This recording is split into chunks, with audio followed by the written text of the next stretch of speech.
Hey guys, Youngblood with you for the 32nd episode of the Inbox, and we're starting with a question from James Evans asking if we're going to be able to move objects around in space, like asteroids. Basically wants to know if they're going to have planetary defenses against lobbing a big rock at a planet. Basically, I'd like to explore the options for this type of gameplay if the game in a persistent universe with interactive celestial objects, or game logic takes over and caused meteor strike would have no planetary effect. Okay, so I think what we're kind of looking at here is like potentially like a Starship Troopers type scenario where bugs are launching the asteroids out of orbit and bombarding Earth, but probably on a less alien type of scope. I think what we're seeing in the game is that you're probably, at least initially, not going to see that ability for a couple of reasons. One is that in order to do that, it needs to really be able to process and compute all of the asteroid and rock and debris type of fields in a different way. That's almost making it more of an interactive type of environment. You have to be able to also break whatever gravitational field it's in as well. So if you start thinking about an asteroid, most of the ones that we're going to see are going to be in orbit somewhere. You're going to probably see things like comets in the game eventually. But what you're more likely going to see is like what we have around Yella, like today in the persistent universe. It's a bunch of asteroids that are actually in orbit in a belt rotating around a planet. So in order to actually end up moving it, if you wanted to launch it at a different planet, you have to be able to break that gravitational pull of Yella. Now, if you wanted to push it into Yella, theoretically that should probably be an easier task. I'm no astrophysicist. But from a game engine perspective, I think that's a lot of calculation and something that would be really hard for them to sustain and really enter because there's just so many things to interact with. The other piece of it is more of a gameplay mechanic, and in order to do that, I think the initial thought would be something like a tractor beam would be what you would probably want to do that with. But the problem is that CIG's already said that tractor beams are not going to be nearly as strong as you think they're going to be. So the ability to actually pull something as big as an asteroid probably isn't going to happen. So I would say that that's not a gameplay aspect that you're going to see. Now there may be stories that are built into the persistent universe. Like there's an asteroid strike on a planet and you need to provide support, but I don't think it's going to be, I don't think it's going to be like set up defenses, protect the planet from players trying to bombard it with asteroids. I don't think that's going to happen. Ship is love, ship is life. That's kind of a long question here, but it's kind of theory crafting a fleet. Talks about you wanted to run an assault mission into Vanduul Space and could enter anything from fighters to destroyers, or a mix of both. What's the most well-rounded combat-oriented fleet of 16 ships that you would bring with you to the other side, given that you must have one centerpiece ship, like a Javelin, an Idris, or a Polaris? Fuel is not a concern, and no, you can't say 15 Retaliators. So, taking into the consideration that you could encounter anything from a 100-ship fighter squadron to a Vanduul King ship, I think for that centerpiece ship, you're probably going to want something that's got a good centerline type of gun, almost like the Idris has. Because the Idris is going to have that large railgun on it, which could deal some pretty large damage to, the King ship or to a battle cruiser or whatever they may have on the other side. Additionally, the Idris has good turret weapons. It's got the STS turret on it. It's also got the hangar bay, so you could actually refuel and launch other ships that are shorter range, although we're kind of taking range out of the equation if we're talking about fuel not really being a concern.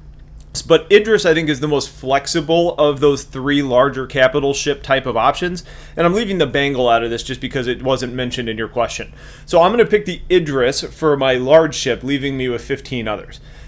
From there, I'm going to say I probably want 2 to 3 Retaliators. I think not only are they going to provide you that large turret, or the large torpedoes that can do a lot of damage to any large threats, but they also are going to give you the ability to have a lot of turret coverage to kind of help provide, fighter coverage as well. You're already talking about 15 turrets there, if you bring 3 Retaliators.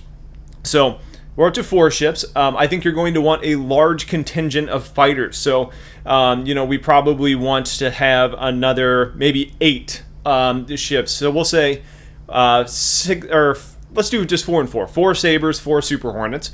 Because then you get the fast and agile ones that can deal with their faster fighters, and you get the heavier brawlers with the Super Hornets. So now we're up to 12 ships, leaving us with room for 4 more. And I would say in that, with those last four, maybe I would pick 2 Redeemers and 2, I don't know, maybe Gladiators. The Redeemers are going to give you that flexible gunboat option to deal with maybe larger bombers that they have, maybe to deal with fighters. You also get additional turret coverage. And then with the Gladiators, you also have the potential to bring, missile and torpedo payloads as well, along with having the second seat where they can actually use the turret to kind of provide additional firepower. So that gives you kind of a lot of flexibility in your combat fleet to really combat whatever you've got going for you, along with a pretty capable capital ship of dealing massive damage. So there you go. That would be my suggestion off the top of my head. Flea 1987 says, do you think that the realism that CIG is focusing on might end up bringing the game down? For example, character having to eat, go to the bathroom, sleep, character taking their good old time entering the cockpit. I've talked about this a couple times, so I'm not going to go into a lot of detail on this part.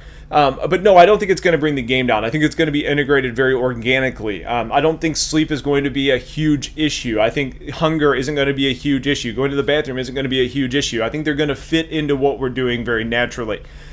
CIG has always preached gameplay over realism, so you're not going to have to sleep for 8 hours or 6 hours to actually be able to be capable in that universe. So that shouldn't be an issue. Now, the other part here that you mentioned is, what are your thoughts on character dying and how it's going to affect things like your pirate status? If you haven't yet, definitely go read Death of a Spaceman. As far as like status and reputation is concerned, that's going to be passed between deaths. Now, if you're a pirate, and let's say you're a pirate level or wanted level 5, and you die, you may come back at wanted level 4 or something like that. You're not getting a clean slate just because you die. That reputation persists. And if you're talking about your permadeath, where your character actually dies, there's been talks of your descendant, who would be your next in line player. That person or that character would actually end up retaining some of your status. Probably not all of it, and you would probably lose more of it than just a death that you're able to come back from. But you're going to retain some of it. It's not a clean slate. Almost kind of like how if your dad was a mass murderer, you're probably going to have a pretty bad stigma in the eye of the community. So like that sort of thing is probably going to persist to some effect. The dying is not your ticket out. There's going to be some persistence between your characters. The Dapper Guy says, hey, do you think the Prospector will be able to put people in the bags? I mean, they are probably just empty sacks, and if you can, that would be good for things like Spec Ops. You put people in the bags, nobody would be expecting a Prospector on a military mission, and then when it's time, they can come out. I think the thing you're going to run into is a couple things. One, they may not end up being protected for life support things, so they would need to be in special suits. Additionally, I don't know how they would get in there. When I look at those saddlebags, I see a tiny hole in the top to fill the ore. It doesn't necessarily look like something that you can just construct around a person.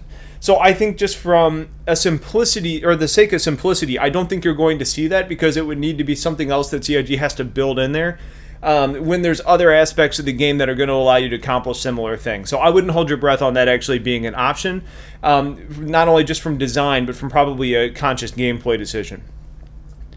Dylan Cunningham, great vids, thank you. Do you believe that there's going to be a large-scale ground battle where maybe an entire organization might have to assault a base versus another organization? Also, do you think that we're going to be able to put our own custom logos on ships?